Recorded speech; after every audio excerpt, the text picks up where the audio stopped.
Welcome back to the Multifamily Investing Podcast. This is Charles Dobbins, the founder of the Multifamily Investing Academy and the multifamilyattorney.com. And every week we delve into the good, the bad, the ugly, the comic, the heartbreaking stories of multifamily ownership. They will inspire you to do what you've always dreamt of doing. So sit back and enjoy the best training on multifamily investing on the internet today. Enjoy. Yeah, that's a great question. Yeah, that's a great question. It's a great question. Great question. It's a good question. This is a really good question right here. It's a great question, by the way. That's a great question. That's a really good question. Yeah, so that's a great question, Charlie. Great question. Yeah, that's a great question. You know, that's a great question. Good question. Great question. Great question. Yeah, I get that a lot.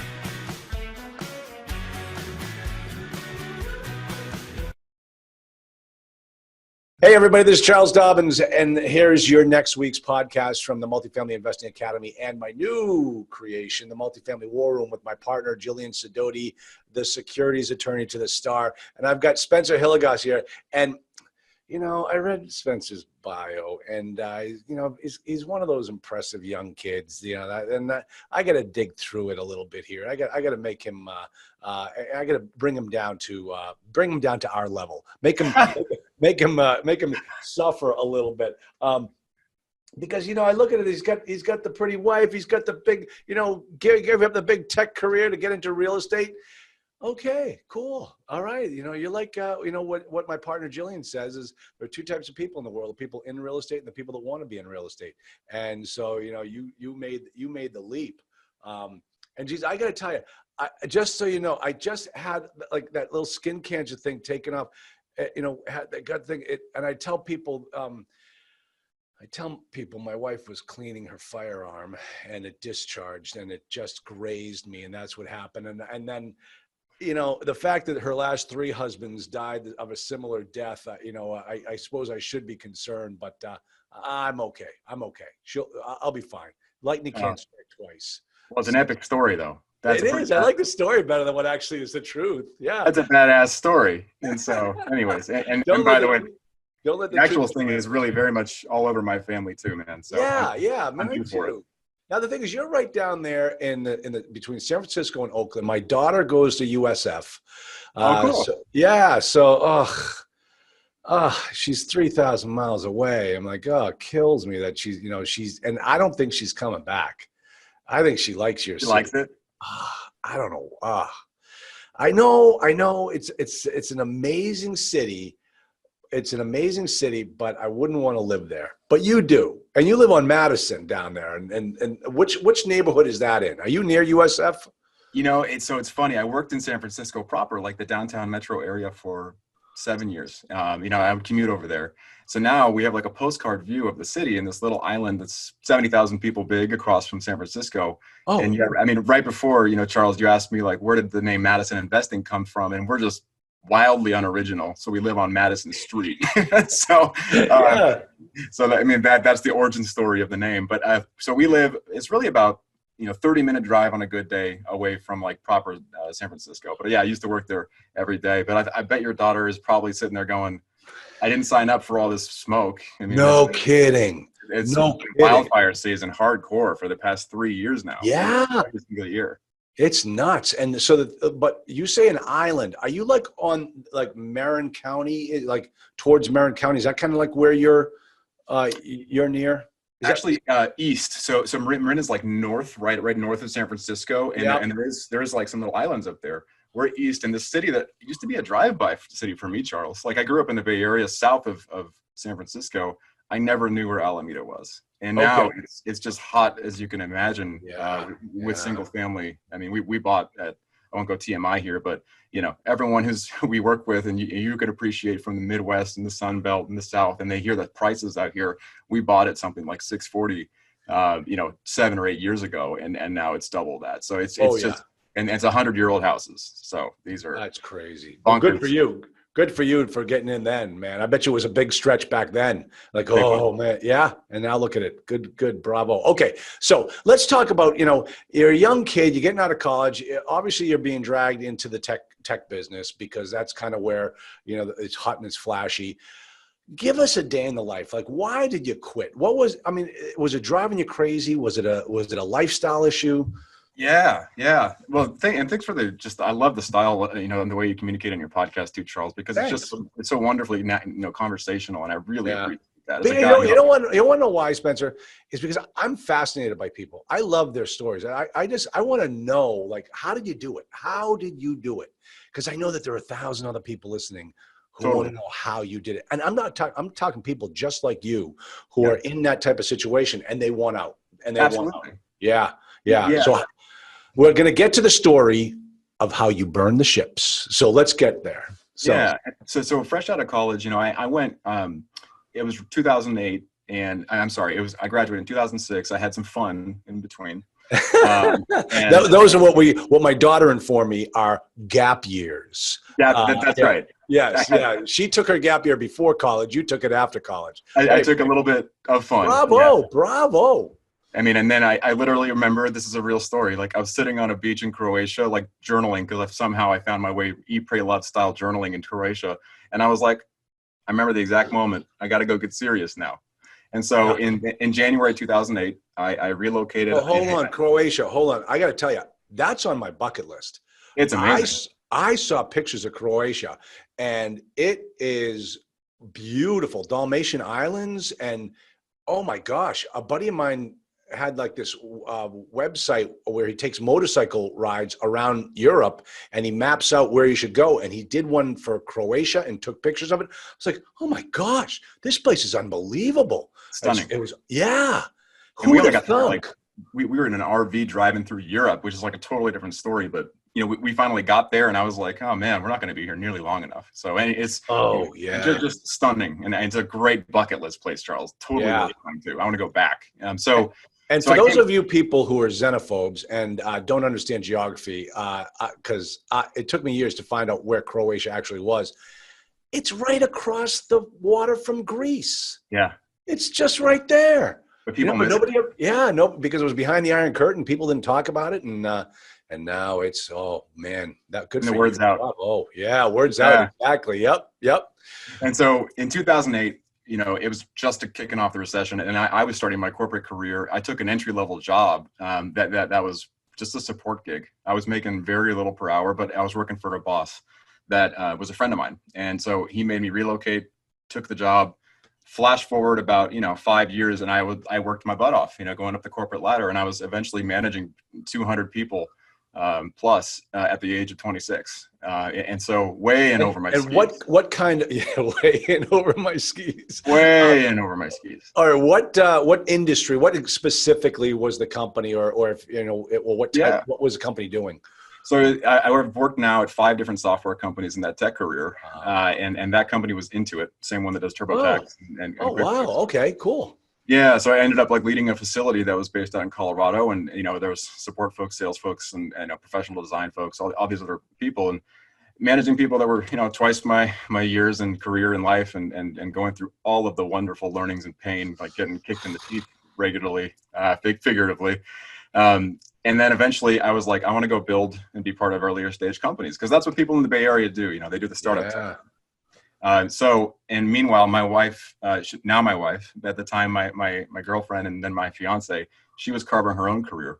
So we were doing that. We did the corporate gig for a while, moved back to Cali, worked at 4 different startup companies back to back, and all of which were in like the fintech, it's the cool way to say it. The fintech companies, and they were all pretty, back office, payroll, accountancy, the stuff that makes people's eyes glaze over, Charles. And so eventually I stumbled my way into a company called Lending Home. And they are actually one of the many lending something companies out there, not Lending Tree, not Lending Club, that was like Lending Home. And they are now the #1 fix and flip bridge lender for flips in the country. And so, when I joined them, they were doing 150 loans per month. And then I was a guy in charge of origination. So I had to scale that up and make the team configuration right. And by the time I left, we had done $4 billion in origination, and we were doing about 600 loans per month. So that was a doozy, man. I mean, okay. So hold on. Before we move on your story, let's stop right there for a second, because I didn't know there was like a national company for doing, it's hard money lending. Yeah. essentially. I mean, I was familiar with a guy out of Connecticut who was doing it. He got a whole bunch of money on Wall Street and backing him, and I cannot remember the name of his company, but he kind of was the New England guy. Everybody would turn to him if you wanted it, and he had systematized it as best he could. But doesn't there need to be some boots on the ground for hard money lenders? You got to get somebody out there to take a look at the property. You got to know who the guy borrowing the money is, what his experience is. I mean, isn't it kind of tricky to do this on kind of a maybe a one size fits all or a McDonald's type of platform? Where so how'd you overcome that stuff?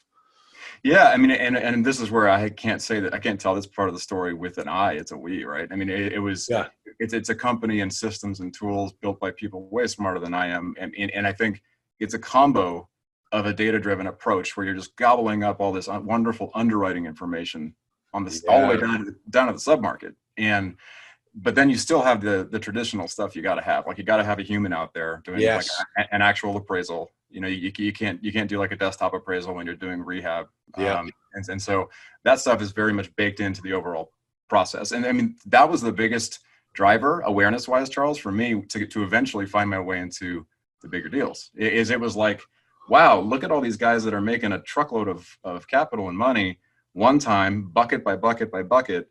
And we're talking like, the first time just watched HGTV flipper who was like, please give me a loan. And we actually had something for them. We didn't get much LTV, but they had something for them when no one else did. And on the other side, you had people that were doing literally like dozens of flips a year, hundreds of flips over time, like the big players in that space. And so what I saw there was like, I don't want to be a flipper. I could barely swing a hammer. So what is an angle in real estate that I should move into? Because what I didn't mention before, Charles, and my dad would have wanted me to bring up earlier, but I did grow up in a real estate household. And so, my dad was a broker for 30 years, and that's what drove me into tech is I wanted nothing to do with it. Yeah. Okay. Exactly. Like I was in insurance. I was an insurance kid and, took the path of least resistance out of college, which was insurance, and realized, oh, please don't ever make me do this again. And that's when I went into law. But I know where you're coming from. I know exactly where you're coming from. But it's like we have to find our own angles into things sometimes. And then it becomes enough of ours. And so somehow exactly. I was able to rationalize my way into saying, okay, if it's commercial, not residential, then it's okay. Right? I'm in real estate, but not like my dad. No, not like my dad. No, can't do that. Can't do that. Exactly right. All right. So here you are sitting in San Francisco with lending home. Yep. And you're not doing real estate, you're doing the fintech side, but you're seeing all these guys making deals and doing deals. And what happened? Yeah. And so the work ethic of Silicon Valley has gotten a pretty big reputation at this point, right? I mean, because people they grind. I mean, and so do entrepreneurs. I mean, entrepreneurs created the notion of grind, right? Just working nonstop. So I had a couple runs in back-to-back sequence at different startups that were like calling 80-hour weeks, normal 100-hour weeks, rarely. Yeah. And I got 2 young kids, and so you do? Okay, I was going to ask that. Like, yeah, I mean, it's just not sustainable. It puts strain on your relationship, on all of your relationships, including the most important one. And so I was like, something's got to give. And someone asked me the question, Charles, which sticks with me now. One of the startups I was with, hopefully, will have one of those big exits. I'm not going to assume they will, but if they did, someone was like, what happens if you get a 7-figure number all at once? And I had no answer to that. I was like, well, let's drop it in an index fund. Yeah. And so I was like, well, okay, well, I'm a little bit worried. Like, I really don't have an answer to that question. So that's what sent me down the rabbit hole. Was like, so in other words, you didn't have a vision for your life outside of what you were doing. Yeah. And how old were you? I mean, this isn't that long ago. This is like 5-6 years ago. Right? Yeah. So I'm 37 now, and so can I just tell you something? When I was started out early, I've always been the type of person that writes down their goals, and I actually bought a system back when I was in my early 20s. Of you had a little 3-ring binder, and you put your pictures in the front. My wife found it the other day, and cool. yeah. And so she says, "Oh, you got to go read it. You got to see this stuff." I said, I don't want to see it. And she's like, no, you got to see what the 26-year-old Charlie, you'll just want to give him a hug when you hear like what he wants to do. Like, it's so cute. But, she said, and I haven't gone through it yet. I'm waiting for the right moment. But, she said back then you wanted to be a lawyer and you did it. And back then, she had a whole bunch of stuff. You wanted to go to Ireland for 2 weeks. Well, we did it, so there are a whole bunch of stuff. I got to go back to, and I'm probably going to start all over again and start building new stuff. Because I'll tell you something, Spencer, it doesn't end. I mean, I have I have a vision for what's going to happen in the next 5 years. So it makes it fun. It makes it fun. I mean, and also, you probably looked at that list and you're like, I did all these things. Yeah, so that was easy. I wasn't even thinking like 7-figure income. I'm like, oh, I can't think that way. Like, I think I said I wanted to make $80,000 a year. Like, oh, geez, did I miss that one by a mile? Yeah, big goals. Yeah, I know, big goals. Not a month sometimes. Oh, well. So, but I want to answer your question directly about the like the transition, because this has got to be the number one question that people ask me about these days. I mean, particularly those that are getting into listening to entrepreneurship and real estate podcasts, and they got the bug about investing, and they're in that first 3 to 6 months, right? They're just devouring it, and they're like, what the hell do I do? Like, how do I go get, passive income? How do I go get financial freedom? Whatever play that they're going for. I looked at, I'm a huge process nerd, right? I spent most of my career in operations and sales, building teams. And so I looked at my calendar and I was like, how am I going to do this? I got 2 young kids. I got a very demanding day job. I got people in my direct reporting line at my corporate career that are like expecting me to be on, and I don't want to let them down. So, I basically looked at these things called, this is such a nerdy framework, but I think of them as limiting factors. You got time, capital, expertise. And I didn't have enough expertise. I didn't have any time. I did have, health. I'm a healthy guy, and I try to be reasonably healthy. I'm not like an Olympian, but I run a lot. So there you go. So you need physical capital, your health. You need relationships. So you need that kind of wealth. It's not just money, but time, wealth, and expertise. And so I looked across my calendar and I was just like, I got to figure out a way to take ultimately maybe 10 hours a week. And that's all I would commit to, but it would be nights and weekends. And that's just the move, it's all you can do. And no, so let me tell you, I said this the other day to somebody that was on the phone with. I said, every time when you come into the multifamily business, you're building a business, and most people do it while they're working another job. And every time I've built a new business, it's always been after my 9-to-5 job is over. I'd sit at my kitchen table and come up with marketing plans and come up with customer lists and all that type of stuff. It's what entrepreneurs have to do to get ahead. While everybody else is working 40 hours a week, you're working 80, and that's how it works. That's right. But you just love it. Now, hold on. As a little aside, you mentioned running. You look like you might be kind of a runner. Like did you have were you a good runner? Like, were you like, you have any good times you want to share with us here? Hi, this is Charles Dobbins, the founder of the Multifamily Investing Academy and the multifamilyattorney.com. And I want to invite you to check out the best coaching, consulting, mentoring program on the internet today, the MFIA Owner Forum. Now, if you're looking to jumpstart your multifamily business, this is the program for you, because it protects you every step of the way to make sure that you do these deals the right way. Believe me, I've done enough deals. I know how to do it the wrong way, and there's no need for you to duplicate my past efforts. So what the Owner Forum is a group of multifamily investors, all different levels. Some own 4,000 units, some haven't bought their first property. But we all come together to help each other get across that finish line. And within the Owner Forum, what we do is remove all of those roadblocks that every single multifamily transaction has. Check it out. Go on our webpage, click the link. Try it out, risk-free, money-back guarantee, and this is not one of those $30,000 or $40,000 or $50,000 coaching programs. Those are ripoffs. The Owner Forum is a program that you deal with every single month, and we help you every single month get to your goal of being a multifamily investor. So check it out right now, and I'll see you on the other side. I am the slowest damn runner you can imagine, Charles, but I'm very consistent. So, Okay. You're the tortoise. You're the tortoise. You're going to I'm get the tortoise. I'll win that race because I'm still going to be in it. But Yeah. it might take me a while. It reminds me of Bill Rogers, the marathoner, was interviewed one time after a race, after a Boston Marathon.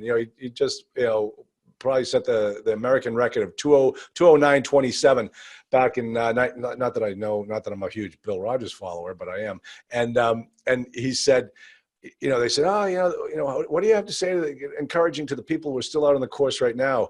And he says, people are still out on the course? And they go, oh yeah, they've been running for like 5 hours. Oh my gosh. He says, I could never do that. Like, yeah. You just won and you couldn't do this? No, I couldn't run for 5 hours. I don't know how those people do it.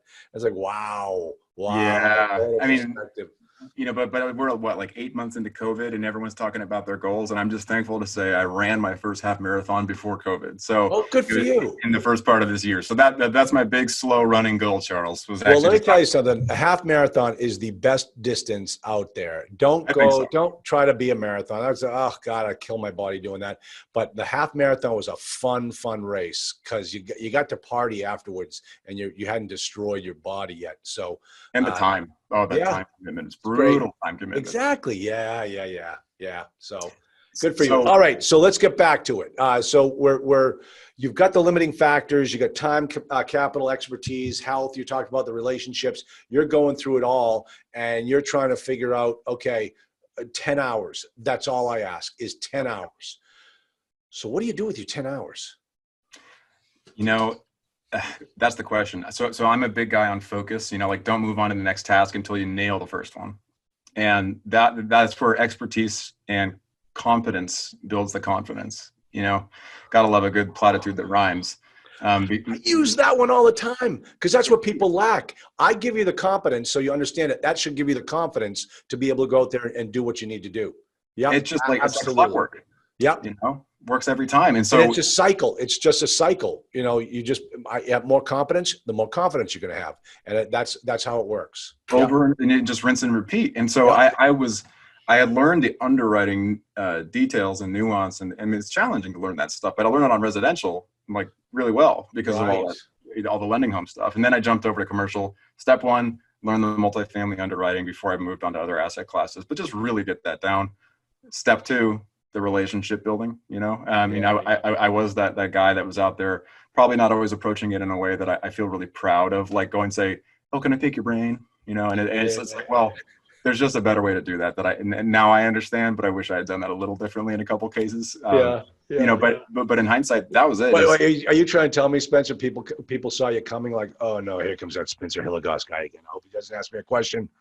Well, I'd like to think it was a little more warm than that, but probably. On LinkedIn alone, like LinkedIn is our social media platform of choice, and so like as that as an example, every day you get folks that are like, hey, can I book a meeting? Hey, can I book a meeting? Hey, and you probably get this in spades, Charles. So I gotta say no. I come to I have people once a month I get on a call with Jillian and people that in our program, just my $297 a month program, they can talk to me. They can ask me questions. I give them all the time of day, and you'll see that. I answer every question that's out there, and I don't get off the phone until it's done. But man, that's and when I go to the speak, people come up and ask me questions, but just don't hoard my time. Don't be that guy. There's always that guy. And don't expect it. I think that's the thing that most people should understand if they're trying to go through that networking relationship building phase is people don't owe it to you. Like figure out a way to give value back to them while you ask if you're exactly. So that's all I did was rinse and repeat was like learn a slice, learn the underwriting, learn how to look at a market and build the relationships with people. I mean, the one advantage I would say I had, Charles, was like coming out of a corporate career in leadership, specifically in managing and hiring hundreds of people, was like, I knew how to vet people. I'm not always right. I mean, the statistic that we use in the hiring in tech world is like best case scenario, you hire right 75% of the time. The other 25% you get it wrong. So same thing goes with relationships. So, I've used 4 different coaching programs, paid coaching programs. I believe in them. I think that there's mixed quality depending on which one you go with, Yeah. so it's all that stuff. And And eventually, for the record, everybody, Spencer is not in my coaching program, so he's not. This is not a paid commercial here. So that's right. Yeah.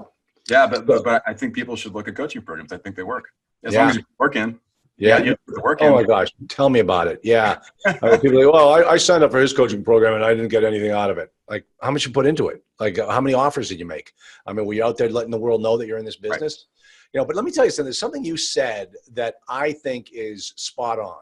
Now, it's interesting that you talk about, obviously your father was a salesman, right? And and you are like, I don't want to have anything to do with sales. And this business, as much as you think it's a sales and marketing business. Yes, it is. But, you mentioned something that you can do to overcome those obstacles, and that's create systems.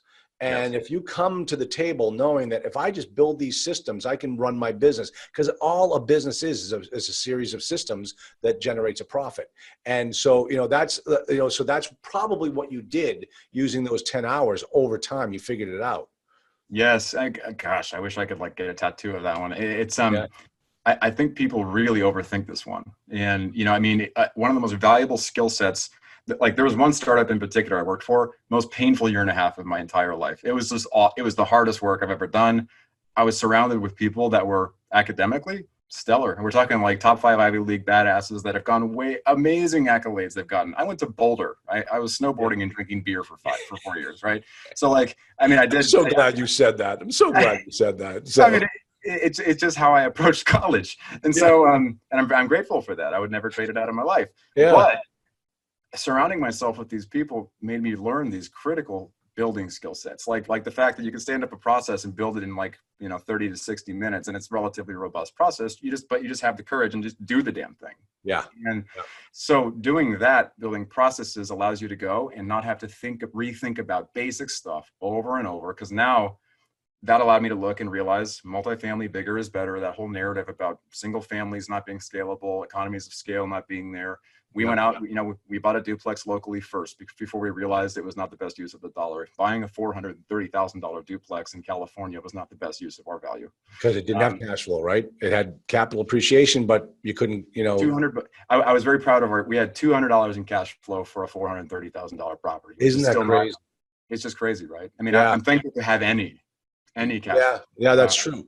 And just so everyone understands, when you're hearing that, because when you're dealing with a low cap rate environment like California, you're not buying for cash flow. You're buying for the appreciation. You're taking advantage of that low cap rate, which is going to multiply your dollars so much more if you've got the dollars to show. Right. But the thing is man, I know exactly what you're talking about. And we still have it, right? But we looked at that because we were too scared of buying sight unseen, like most people. Just a very typical journey. We bought the duplex, realized our dollar could have gone farther. $100,000 plus cash outlay for $200 a month in cash flow. But not great. And I look back and I'm like, well, you could call that a tuition payment, right? Yeah, because you're out there in San Francisco, you're in with all of those hot stocks. Of course, everyone's going to tell you, hey, you took that 100,000 and put it with, this fintech company, it would have doubled it in 5 years. Yeah. I mean, people will go into crypto way heavier and not even be open at all to real estate, which is still kind of mind blowing to me. I mean, there are people that make really good. I don't get it. I don't fully get it, but hey, I try not to invest in stuff I don't understand. So, exactly. Yep. So moved on, bought turnkeys. We still have them now. We have 5 turnkeys in Kansas City. So it was a quick cycle. Some people scale up and buy just 100, 200 plus single families over a course of 5 to 10 years before they have the realization that I'm thankful we got, which was go bigger. It's better because of stability, because of the cash flow benefits, because of the tax stuff, because of all of those wonderful reasons why I know that you're a fan of the bigger assets. And so we started investing as LPs, and I was like, this seems to be working. And then people in our network said, well, what are these things you're investing in? And then I was like, well, gee, if this conversation is now happening every week on multiple times from people that are well-to-do, very successful, entrepreneurs that have started companies, other executives in the tech world. And I'm like, well, there must be a business here, because I got a critical piece of strategic coaching from a mentor, Charles, and you'll probably appreciate this. A mentor said, dude, don't go down the path of trying to be a lead sponsor unless you're planning on moving. And I was like, why? And he's like, well, you live in a money state. You don't live in a deal state. And so that crushed my dreams at the time, but it was the best possible advice I could have heard. And so, because our whole business strategy was based upon the fact that, okay, we're geographically positioned to play to strength. So I know systems, I know how to put a business plan together. I know how to do Excel. I know how to do all these things. I know how to build partnerships with people, and I know how to go and raise capital. So now I'm not going to be the guy who's going to go out doing hardcore deep asset management. I'm going to partner in the GP with people who are better at that. Okay, so what's your model now? Are you just you like maybe have your own fund, and you get out there and you tap all your friends who are making a ton of dough in your neighborhood, and you say, hey, listen, I'll go out there and I'll find the deals, and we'll invest in these particular funds. Yeah, so close. So Okay. we're sponsor vetting, sponsor curating first, and so we take things way slower than most. I'm thankful that when we first start, like everyone else starts, you have to go out and say, please work with me, please, please take me seriously. Yeah. But now we've got some real traction and some visibility. So we get sponsors. Got, I think 3 of them, we reached out just last week saying, hey, we'd love for you to come into the GP and help bring capital, but also any expertise you can lend.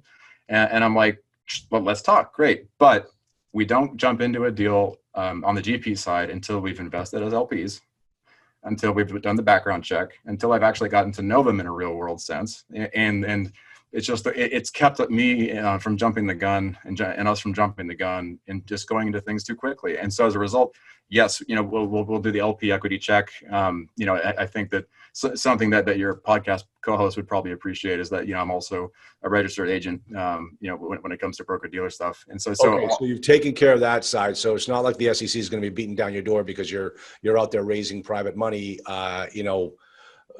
without being registered. Yeah. And so I think that's good for you. Yeah.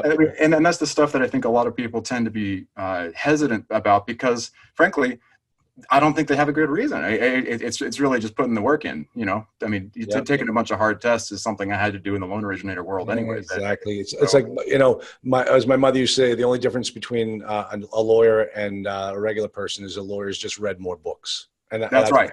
Yeah. And then once I graduated law school, I stopped reading. I said it's just overrated. Because I don't want people to take this the wrong way, but it's not hard stuff. It just takes a lot of work. Yeah. Yeah, I tell you, I read an op-ed in the Wall Street Journal the other day. I had to read each paragraph for 15 minutes before I understood it. It's not like I'm the smartest guy in the room, but man, I gave it the time. I put in the time, so I understood exactly what this guy was talking about. Right. But okay, so you're doing that. What I want you to do, I'm going to give you a homework assignment, is go back on my webpage, on my past podcast. I want you to listen to the podcast that I did with Paul Moore. Great guy. He's a smart guy. Oh, you know Paul? I don't know him personally, but I've listened to a bunch of his content. Yeah. Oh, the guy is great, and he is doing what you're doing, and he just said, listen, I see so many opportunities, and people want to bring me their money. I'll help them. I'll create a fund. He created a fund to go out there and do deals where he just puts into other people's deals instead of he's not the sponsor, but he's just providing the funds. And he's got some. And the really cool thing that he does is his fund is very well diversified across class property types. So it's not all multifamily. He does mobile homes, multifamily, ground up construction, workforce housing. He's got it spread out, which is really, diversification is key in any investment fund. And I think the way that Paul Moore has done is very, very good. Very smart. Yeah, and he's a brilliant guy, way more experienced in this business than I am. I would say that the key differentiation and the thing I was looking for with my capital is I am a little bit anti-fund. And here's why. I think that funds can be opaque in terms of underwriting. I think that funds can be additive in terms of fees. And I think that funds can also mislead people in terms of trying to learn along the way.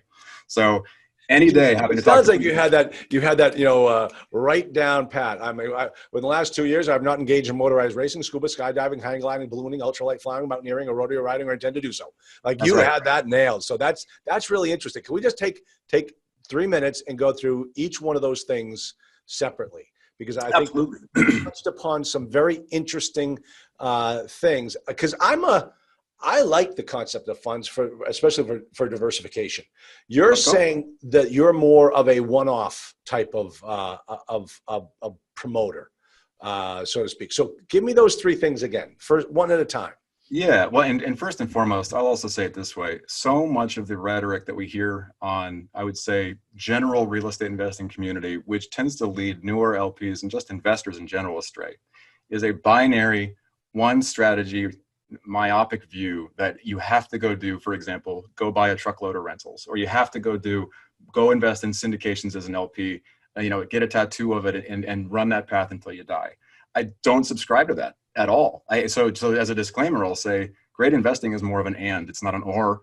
And so that disclaimer is important, Charles, because I have worked on funds, and I'm not going to be like in a year from now, I'll probably work on another one too. And so funds serve their role. But the thing I like first and foremost is I can look very specifically in one of the deals that we do, which still might have a couple properties in it. Like if it's a self-storage project, maybe it'll have one or two in it, and it's a portfolio. But I still know specifically what's the property, what's the business plan. There's no fee layered on top because I'm literally in the GP and investing as an LP alongside, so I got skin in the game.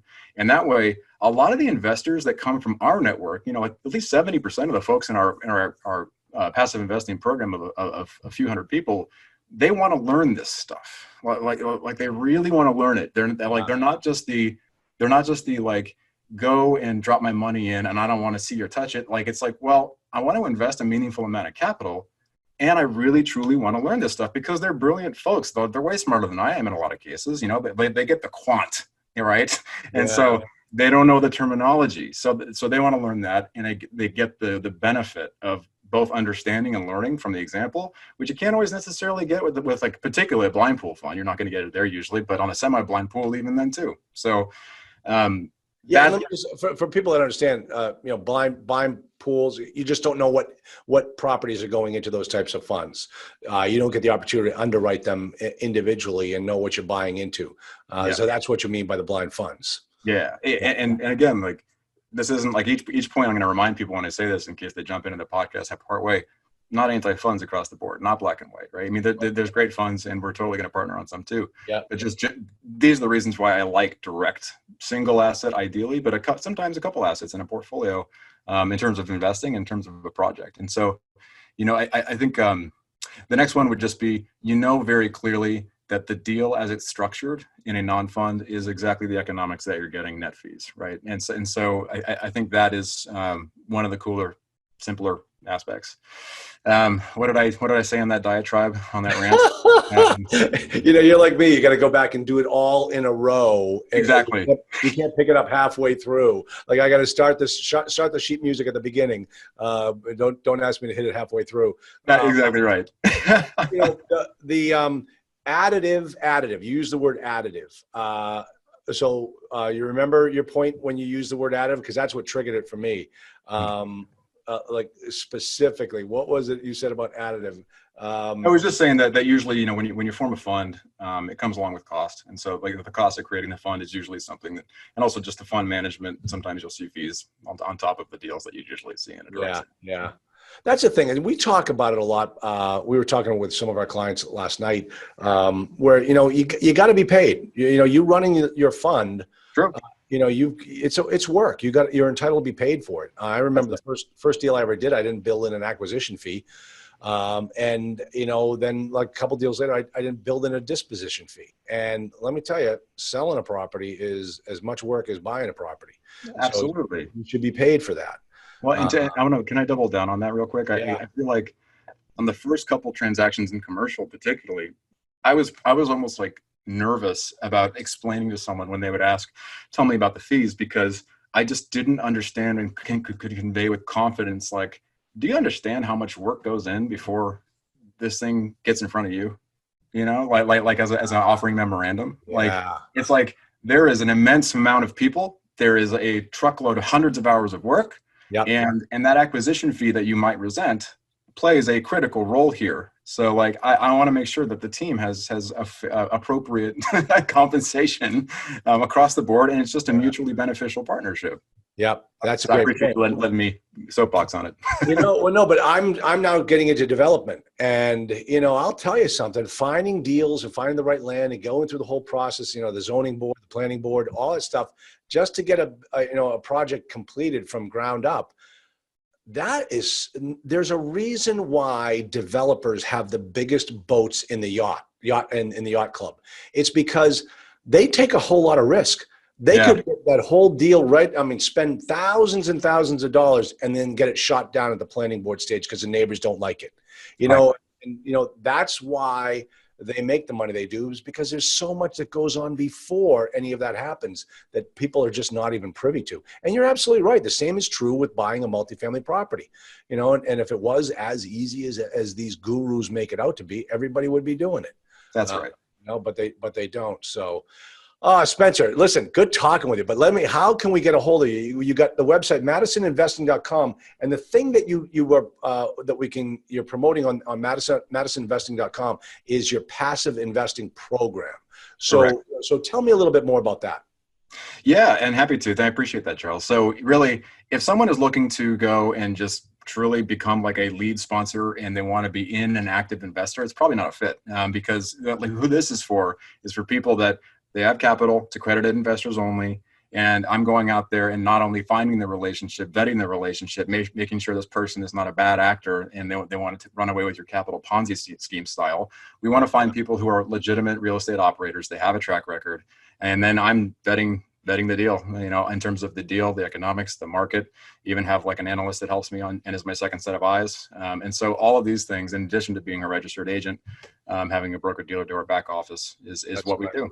And so, doing it the right way. You're doing it the right way, Spencer. You're absolutely doing it the right way. I love hearing that you're a registered agent. That is huge, because I'll give you a little inside baseball. I know that there are a lot of these gurus out there that don't do it that way. They pay for capital raising as a percentage of how much money they raise. And I know the SEC is breathing down the necks of a lot of these guys, and it's going to be ugly in the next couple of years. There's going to be a bloodbath out there. And if because of the way you're doing it, you don't even know it, but you've really protected your investors on the deal. So bravo to you. So I appreciate that, Charles. All right. His name is Spencer Hilligoss. Good kid. He's a good kid, everybody. So check him out, MadisonInvesting.com. Spencer, it was great talking with you. Likewise, Charles. Thanks for starting the day with me. Thanks. I appreciate it. Talk to you soon. All righty. Thanks. Bye. You've reached the end of another episode of the best multifamily investing podcast ever. For free resources and materials, head on over to www.multifamilyinvestingacademy.com. And if you love the Multifamily Investing Academy podcast, I'd love for you to subscribe, rate us, and give us a review on iTunes. And until next time, this is Charles Dobbins, the multifamily attorney, signing off.